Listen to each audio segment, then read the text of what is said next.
Hallelujah. तो समझना होगा कि जितने परमेश्वर से प्रेम करते हैं, जितने परमेश्वर से प्रेम करते हैं, उनके जीवन में 3 चीजें होना बहुत जरूरी है। हालेलुया। परमेश्वर से प्रेम करने का मतलब 3 चीजें आपके जीवन में बहुत जरूरी है। वो क्या है? प्रेम, दया, क्षमा। ये आपका श्रृंगार है, ये आपका हथियार है, आपका ये वर्दी है। हालेलुया।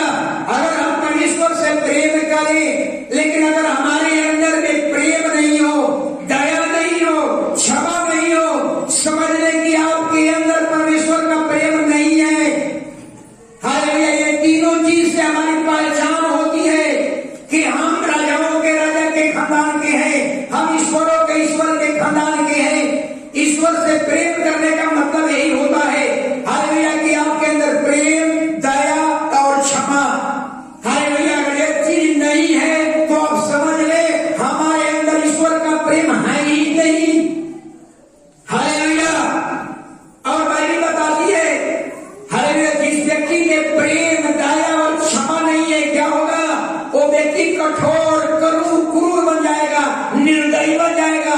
बाइबल बताती है आने वाला दिन इतने बुरे हैं, इतने बुरे हैं कि हालेलुया, एक पति अपने पत्नी पर भी दया नहीं करेगा, बाप अपने बेटा पर भी दया नहीं करेगा।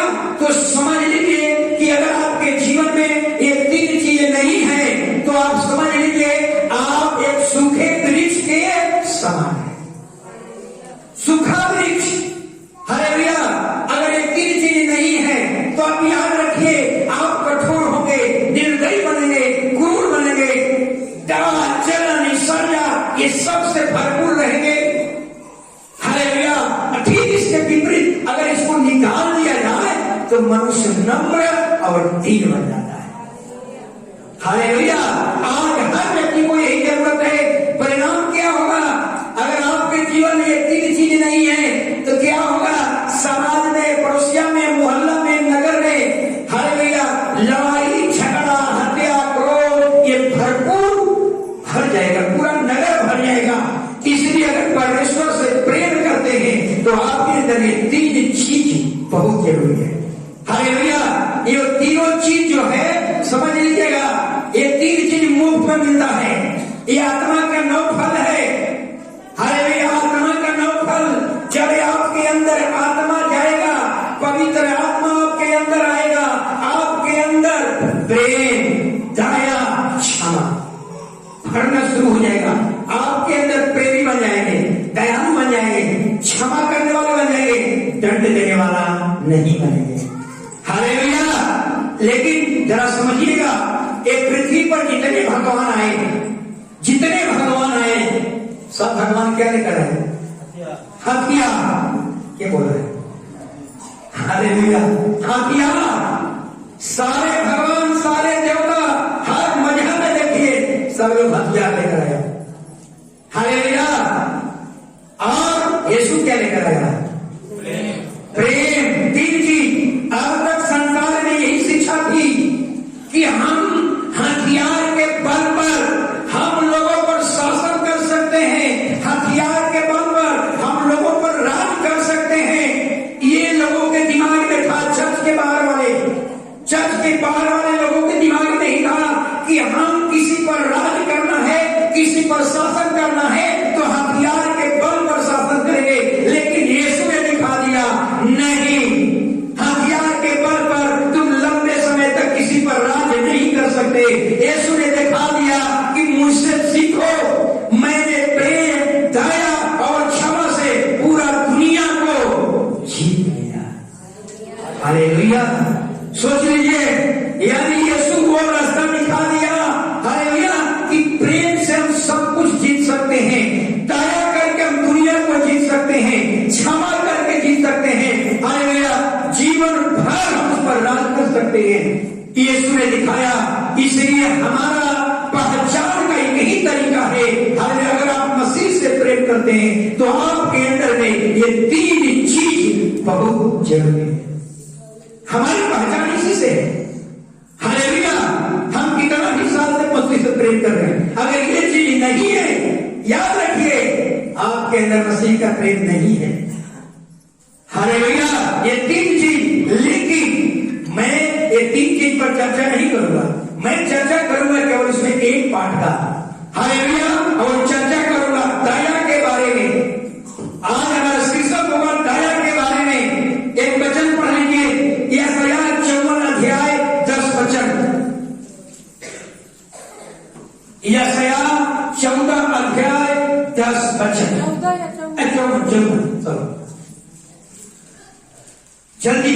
ये प्रतिज्ञा है परमेश्वर का, चाहे पहाड़ हट जाए हाँ, और पहाड़ियां टल जाए, हाँ, तो भी मेरी करुणा तुझ पर से कभी ना हटेगी। बस जरा समझिए परमेश्वर का। यशायाह बहुत बड़ा नबी, बहुत बड़ी भविष्यवक्ता, उन्होंने तो प्रतिज्ञा किया है। यह वायदा का वचन है कि पहाड़ खसक जाए। पहाड़ खसकना आसान काम है? पहाड़ को कोई खसका सकता है? नहीं। पहाड़िया को कोई खसका सकता है? नहीं। लेकिन परमेश्वर कहता है पहाड़ खसक जाए, पहाड़ियां खसक जाए, लेकिन मेरी जो दया है तुझ पर से कभी नहीं हटेगा। ये प्रतिज्ञा है परमेश्वर का कि हमारी दया, आप पहाड़ को खसका दीजिए, पहाड़ियां खसक जाए, लेकिन मेरी दया तुझ पर से कभी भी खिसकने वाला नहीं है। ये वायदा है परमेश्वर का, प्रतिज्ञा है परमेश्वर का। जब परमेश्वर वायदा करता है कि हम तेरे ऊपर दया करेंगे, तो हमको भी प्रतिज्ञा करना होनी चाहिए कि प्रभु अगर तू हम पर दया करेगा तो हम भी दूसरे पर क्या करेंगे? दया करेंगे। हालेलुया। याद रखिएगा, पिछले दिन में मैंने बताया था पहाड़ी उपदेश में यीशु ने क्या कहा? दयावंत बनो तब तुम पर दया की जाएगी। हमारे ऊपर दया क्यों नहीं की जा रही है? याद रखिएगा, दया जो है ना, पानी में, नली में, ये नाली है, ये नल है। ये नल, दया कैसा है? नल में बहने वाले पानी के समान होता है दया। जरा सोचिएगा, अगर यहां से पानी आ रहा है, दया आ रही, पानी आ रहा है, अगर यह मुंह को हम बंद कर देंगे तो ऊपर से आना क्या हो जाएगा? बंद हो जाएगा। ऐसा ही दया है, परमेश्वर ऊपर से दया करता है आप पर, लेकिन हम किसी पर दया नहीं करता, एक हम बंद कर देते हैं। हालेलुया। वो हम पर फिर रहा है, हम पर दया फिर रहा है, लेकिन हम क्या करते हैं? उसका अंतिम मुंह को क्या करते हैं? बंद कर देते हैं, जिसके कारण हम दया दूसरे पर नहीं कर पाते हैं। जब ये नाली बंद हो जाएगा, ये मुंह बंद हो जाएगा, तो ऊपर से आना क्या हो जाएगा? बंद हो जाएगा। हालेलुया। याद रखें, जब आप दया करना शुरू करेंगे, हालेलुया, ये भी याद रखना है, हालेलुया, कि जब हम दया करते हैं, हालेलुया, तो हम ढिढोरा ना पीटे, हम कभी ढिढोरा ना पीटे। या दया कूड़ कूड़ करके नहीं करना है। दया किसी पर कूड़ कूड़ करके नहीं, और दया करते हैं तो ढिढोरा भी कभी ना पीटे। हालेलुया। एक सवाल उठता है कि दया किया है किस पर? दया किस पर किया जाए? हालेलुया। जरा सोचिए, बाइबल बताती है जो सक्षम है उस पर दया करने से कोई प्रतिफल नहीं, लेकिन वही पर दया करते हैं। बाबा आ जाए चंदा देने के लिए, कहेंगे कि 501 रुपया, बाबा को क्या करते हैं? हम दया करके 501 रुपया दे देते हैं, उस पर दया कर देते हैं, लेकिन वही कंगाल करके दरवाजे पर भीख मांग रहा है, आप उसको बाहर कर देते हैं। याद रखिए, बाइबल क्या बता रही है? बाइबल बता रही है कि दया सक्षम व्यक्तियों पर कभी मत कीजिए। अगर सक्षम व्यक्ति पर दया करते हैं, कोई प्रतिफल नहीं है, तो दया करना किस पर है? याद रखिए। हालेलुया। यीशु क्या कह रहा है? जिसका कोई रखवाला न हो उस पर दया कीजिए। जो गरीब है, कंगाल है, दरिद्र है, झुंगी झोपड़ियों पर रहने वाले, ऐसे लोग पर दया करें। हालेलुया। जब आप दया करना शुरू करेंगे तो याद रखिएगा, हालेलुया, दो बात। पहली बात, जब आप गरीबों पर दया कीजिएगा, कंगालों पर दया कीजिएगा, दरिद्रों पर दया कीजिएगा, तो स्वर्ग में क्या होगा आपके साथ? जानते हैं क्या होगा? स्वर्ग में आपका बड़ी तारीफ होगी। और स्वर्ग में परमेश्वर ऐसे लोगों को देखकर बड़ी प्रसन्न होता है। क्यों प्रसन्न होता है? ये है पवित्र आत्मा, ये है स्वर्गीय ज्ञान। यही ज्ञान यीशु के अंदर आया। जब यीशु के अंदर आया, यीशु राजमहल में सेवा करने नहीं गया, यीशु बड़े बड़े बंगलों में सेवा करने नहीं गया, यीशु झुंगी झोपड़ियों में रहने वाले, यीशु गरीब और कंगालों के घर में रहने वालों को सेवकाई शुरू किया, अपनी मिनिस्ट्री शुरू किया। हालेलुया! ये है स्वर्ग का ज्ञान, ये है पवित्र आत्मा। जब आपके अंदर ये ज्ञान आएगा, पवित्र आत्मा आएगा, आप विवश हो जाएंगे, आप कायल हो जाएंगे। क्या करने के लिए? धनवानों के लिए नहीं, उन गरीबों के लिए, उन कंगालों के लिए, उन दरिद्रों के लिए, उन टूटे फूटे हुए लोगों के लिए, उन बिखरे हुए लोगों के लिए सेवा करने के लिए आप विवश हो जाएंगे। ये है स्वर्ग का ज्ञान। ऐसे ज्ञान जो स्वर्ग से दिया गया है, अगर स्वर्ग के ज्ञान से अगर आप लोगों को सेवा करते हैं तो खुदा स्वर्ग से देखता होगा, कितना प्रसन्न होता होगा। सोचिए, एक ही ज्ञान मदर टेरेसा को नहीं मिला था, और मदर टेरेसा को जब ये ज्ञान आया तो देखिए क्या किया। कलकत्ता के सारे झुग्गी झोपड़ियों में रहने वाले सबको इकट्ठा करके सब पर दया करना शुरू कर दिया।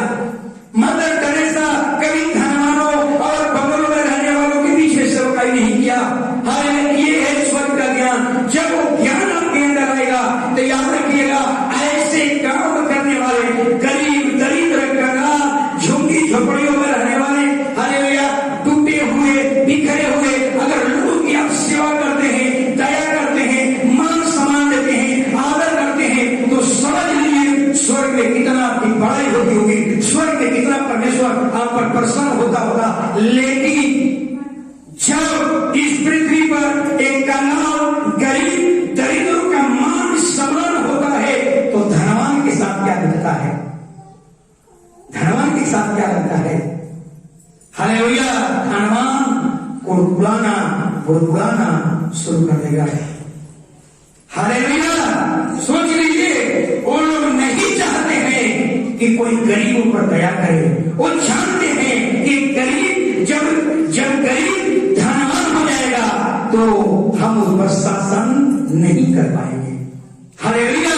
इसलिए धनवान हमेशा गरीबों को गरीबी में देखना चाहेगा, दरिद्र को दरिद्रता में देखना चाहेगा। लेकिन जिस दिन उसको स्वर्ग का ज्ञान मिलेगा, पवित्र आत्मा का ज्ञान आएगा, वो विवश हो जाएगा मिनिस्ट्री करने के लिए गरीबों के घर में, कंगालों के घर में, दरिद्रों के घर में, टूटे फूटे हुए लोगों के घर में वो विवश हो जाएगा।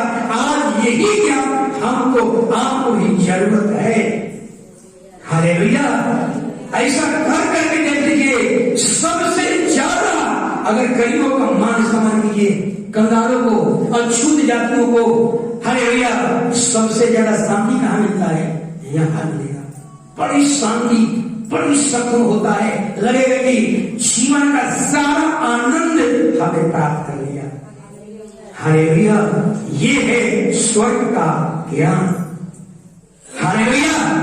वचन पढ़िए, नीति वचन 14 अध्याय 31 वचन। नीति वचन 14 अध्याय 31 वचन। चल,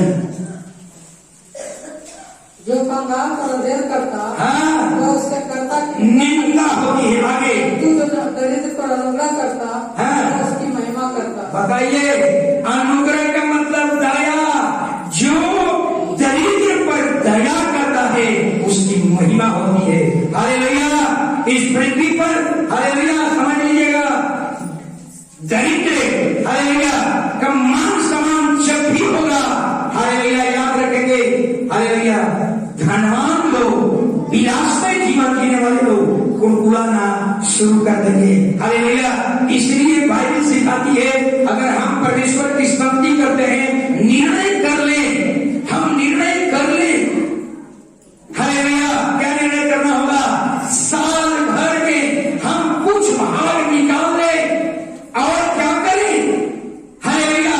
कलीसिया में बहुत से गरीब परिवार होंगे, हालेलुया, उन लोगों पर कुछ न, अगर एक से कपड़ा ही खरीद कर दे दे, ये तो बताने की जरूरत नहीं है।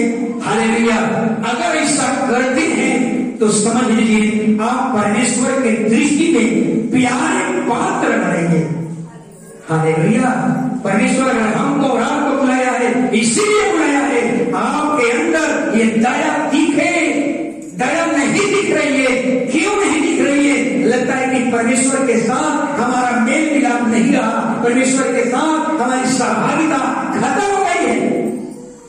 हालेलुया। एक दृष्टांत को बता रहा हूं, सोचिएगा दया का कितना बड़ा प्रतिफल है। मैं बताने जा रहा हूं, बहुत बड़ा प्रतिफल। कई बार नबूकदनेस्सर के बारे में बता चुका हूं। नबूकदनेस्सर ये दूसरा सोपन है। पहला सोपन में मैं बता चुका था, मूर्ति का सोपन देखा, ये सोना का, ये चांदी का, ये पीतल का, ये लोहा का, लोहा अंगुली जो था, ये मैं बता चुका हूं। उसमें आज देखना है। हालेलुया। यहां भी यही घटना है। नबूकदनेस्सर साम्राज्य था, उसका साम्राज्य जैसे रोम देश का साम्राज्य था, ऐसे साम्राज्य था पूरा दुनिया पर। बाबुल का साम्राज्य कई 100 वर्षों तक, समझ लीजिए। आप समझ लीजिए जिसका साम्राज्य हो पूरा दुनिया पर, समझते हैं ना, जो राजा होता है वो गरीबों को कोई महत्व नहीं देता। गरीब कंगाल दरिद्रों को चुटकियों में मसल करके बाहर फेंक देता है। हालेलुया। नबूकदनेस्सर ऐसा हुआ, परमेश्वर ने एक झटका मारा, समझिए उसके जीवन की सारी शांति खत्म हो गई। एक ही स्वप्न में, एक ही दर्शन में। हालेलुया। नबूकदनेस्सर पलंग पर सोया हुआ था और सोते सोते एक दर्शन देखने लगा, एक स्वप्न देखा। एक परमेश्वर की ओर से था। स्वप्न क्या था? एक बहुत बड़ा वृक्ष है जिसकी ऊंचाई स्वर्ग तक पहुंची है और उस वृक्ष पृथ्वी के छोर छोर तक के लोग उसको देखते हैं और उस वृक्ष से सारे प्राणियों का आहार होता है और उस वृक्ष पर सारे पक्षियों का बसेरा होता है। यही स्वप्न देख रहा था। यहां तक तो उसको समझ में आ रहा था, लेकिन अचानक एक पहलवा आया स्वर्गदूत और जोर से चिल्लाया, इस वृक्ष को काट दे जड़ से, इस वृक्ष को जड़ से काट दे, इसके डालियां को छाट दे, इसके फल को बिखेर दे, इसके पत्तियां को छाट दे और इसको लोहा और पीतल से बांधकर इसको मैदान में जानवरों के संग छोड़ दे कि वो उससे भीगा करे, जानवर के समान वो घास खाए। समझ में आ रहा है? सोचिएगा।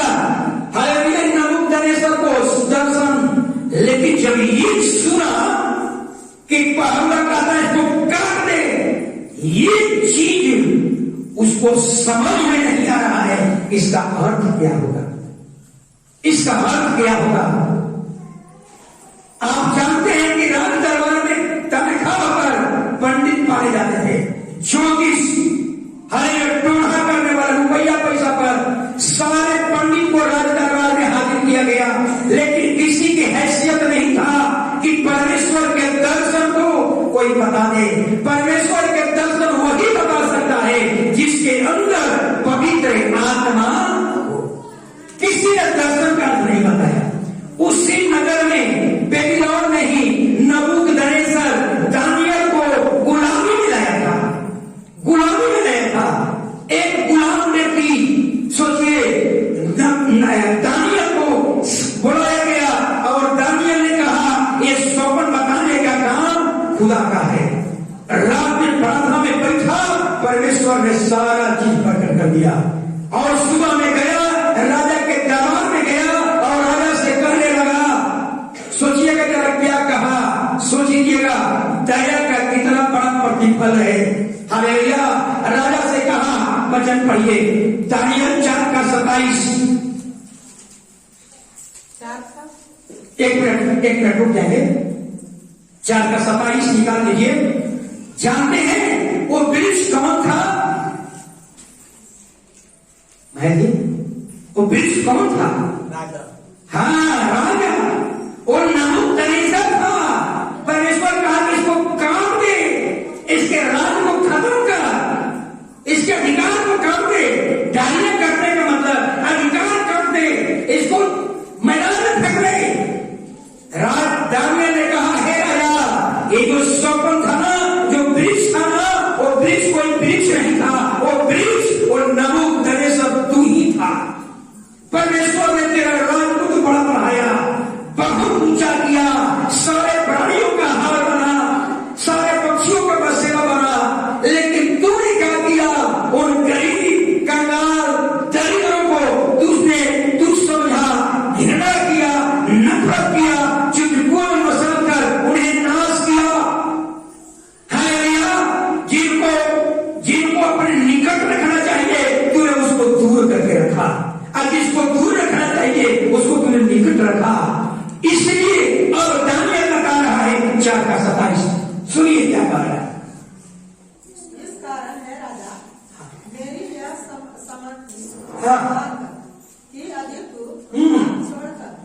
पर दया करने लगता हाँ तो संभव है कि ऐसा करने से तेरा चैन बना रहेगा। हालेलुया। देख लीजिए परमेश्वर का नबी दानियल क्या कह रहा है, हे राजा, हालेलुया, हे राजा, यदि पाप छोड़कर धर्म का काम करना शुरू कर दो। और पाप का एक थोड़ा सा समझ लीजिएगा, पाप का मतलब क्या था, राजा के जीवन में पाप क्या था। हालेलुया। राजा के जीवन में पाप क्या था, सबसे बड़ा पाप था मूर्ति पूजा। और मूर्ति पूजा खुद करना, और पूरे बेबीलोन जितने राज पर शासन कर रहा है उससे भी मूर्ति पूजा करना, बहुत बड़ा पाप मूर्ति पूजा। दूसरा, पेड़ पौधे ईश्वर दंडवत करना, जानवर की आराधना करना, जिसे आज चल रहा है गाय पूजो बैल पूजो। पेपर व्हाट्सएप में कोई भेजा था कि गाय माता है तो बैल को क्या कहा जाएगा, बाप। अरे ये बात समझ में रहा है, गाय माता है तो बैल को क्या कहा जाए, बाप। अब मम्मी पापा को मम्मी पापा नहीं कहना है, गाय को मैया बोलिए, अब बैल को पापा बोलना है। यही है हमारी सरकार। हालेलुया। अब देखिए क्या करना, पाप छोड़ दे, मूर्ति पूजा छोड़ दे, पेड़ पौधों की आराधना, जानवर की आराधना, सूरज चंद्रमा की आराधना, नदी तालाब की आराधना, यही उसका पाप था। और क्या कहा, दीनहीनों पर दया करना शुरू कर दे तो जो चीज तूने खो दिया है शांति, वो फिर से प्राप्त हो जाएगा। दीनहीनों का मतलब समझिएगा, दानियल समझा दिया था, जब तक तेरा साम्राज्य रहा तब तक तूने 3 चीजों का अनादर किया, गरीब, कंगाल, दरिद्रों, तूने इसको अनादर किया। इसलिए हे राजा, अभी तेरे लिए एक समय देता हूं, सुधर जा, संभल जा। अगर नहीं सुधरेगा तो तेरा राज क्या है, खत्म, तेरा राज खत्म। अभी से मौका है कि 3 दरिद्रों पर दया शुरू कर दे, कंगालों पर दया शुरू कर दे, 3 दरिद्रों को मान सम्मान दे, आदर मान करना शुरू कर दे। जो चीज खोया है फिर तुम्हें वापस नहीं जाएगा। लेकिन चेतावनी देने के बावजूद भी राजा नहीं समझा, नहीं सुधरा। क्यों नहीं सुधरा, 3 कारण। क्यों नहीं सुधरा, 3 कारण था। पहला, उसका पद, मैं बेबीलोन का राजा हूं। दूसरा, वैभवशाली जीवन। तीसरा, उसकी संपत्ति। ये 3 कारण से वो ऐसा नहीं कर पाया, जिसके कारण बाइबल बता रही है, जरा सुनिएगा। आप एक व्यक्ति पढ़ेंगे माइक से, दानियल 4 अध्याय। दानियल ने उनको मौका दिया था, कितना मौका, 12 महीना। सोचिए 12 महीना मौका दिया था कि राजा नबूकदनेस्सर सुधर जाओ, तुम्हारे एक समय है 12 महीना। अगर 12 महीना में नहीं सुधरा, ये तो आपके लिए मौका है। लेकिन तेरा जो बेटा है, बेटा का नाम क्या था, बेलशस्सर, ये तो आपको मौका मिल रहा है। लेकिन बेलशस्सर को तो एक भी मौका नहीं मिला, एक भी मौका नहीं मिला। आपके लिए मौका है, वैसे ही कलीसिया के लिए, आप लोगों के लिए एक मौका है। अगर परमेश्वर के साथ आपका रिश्ता कमजोर है तो आप सुधार लीजिए, सुधर जाइए। हालेलुया। परमेश्वर के कमजोर रिश्ते को एक मजबूत रिश्ता बना लीजिए। हालेलुया। नबूकदनेस्सर नहीं समझा, तब आकाश से भविष्यवाणी हो गई। आकाश से क्या हुआ, आकाशवाणी हुआ, स्वर्ग से आकाशवाणी हुआ। पढ़िए 4 का 29 से लेकर 22 तक। 12 महीने के बीतने पर देखिए कितना टाइम मिला, 12 महीना। बेबीलोन के राजभवन की छत पर टहल रहा था, तब वह कहने लगा, क्या यह बड़ा बेबीलोन नहीं है, जिसे मैं ही में अपने बल और सामर्थ्य से राजनिवास होने की। यही उसका घमंड था, ये बेबीलोन मेरा नहीं है, क्या मैंने इसको नहीं बनाया, यही घमंड। और अपने प्रताप की बड़ाई के लिए बसाया है।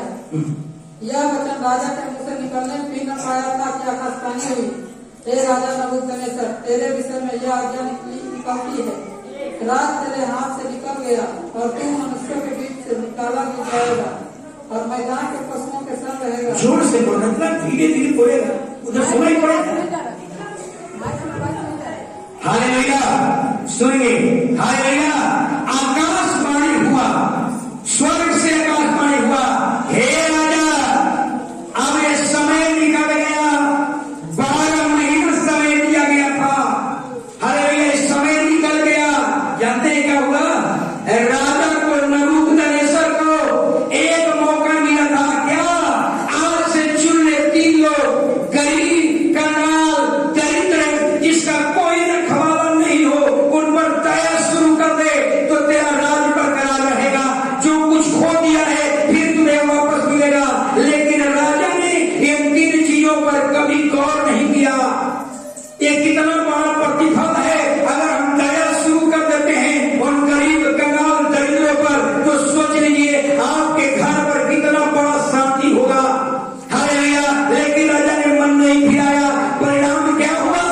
हालेलुया, राजा को सीकर में, पीतल में और लोहे में बांध कर करके, बाइबल में लिखा हुआ है, मैदान में घास जानवरों के बीच में छोड़ दिया गया, जानवर के बीच में छोड़ दिया गया।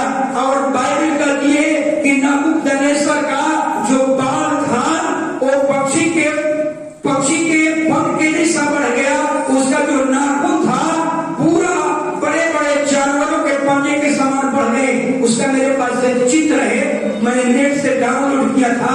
राजा जानवर के समान चल रहा है, इतना बड़ा बड़ा नाखून, इतना बड़ा बड़ा नाखून। ये जो बाल था खोता के समान बन गया, जानवर के समान वो घास खा रहा है, ओस से भीग रहा है। जो राजा सोना के बर्तन में खाना खाता था, चांदी के प्लेट में खाना खाता था, सोना का चम्मच इस्तेमाल करता था, अब वो राजा क्या कर रहा है? जानवर के संग घास खा रहा है। उसको मौका दिया गया था। क्या मौका दिया गया था? आज से गरीब, दरिद्र, कंगालों पर दया करना शुरू कर दे, फिर सब कुछ तेरा वापस आ जाएगा। कितना बड़ा फल है। आपको भी मैं यही कह रहा हूं, महीना में नहीं, साल भर में एक बार क्रिसमस आ रहा है। हालेलुया, उन गरीब और कंगाल तुच्छ लोग, हालेलुया, जिसका कोई रखवाला नहीं हो, उनको चुन ले, घर में बुलाकर एक सेट कपड़ा दे दे, मान सम्मान के साथ, हालेलुया, एक सेट कपड़ा दीजिए, अच्छा भोजन करा दीजिए। सोच लीजिए आप अपने जीवन में एक बहुत बड़ी शांति को महसूस करेंगे। हालेलुया।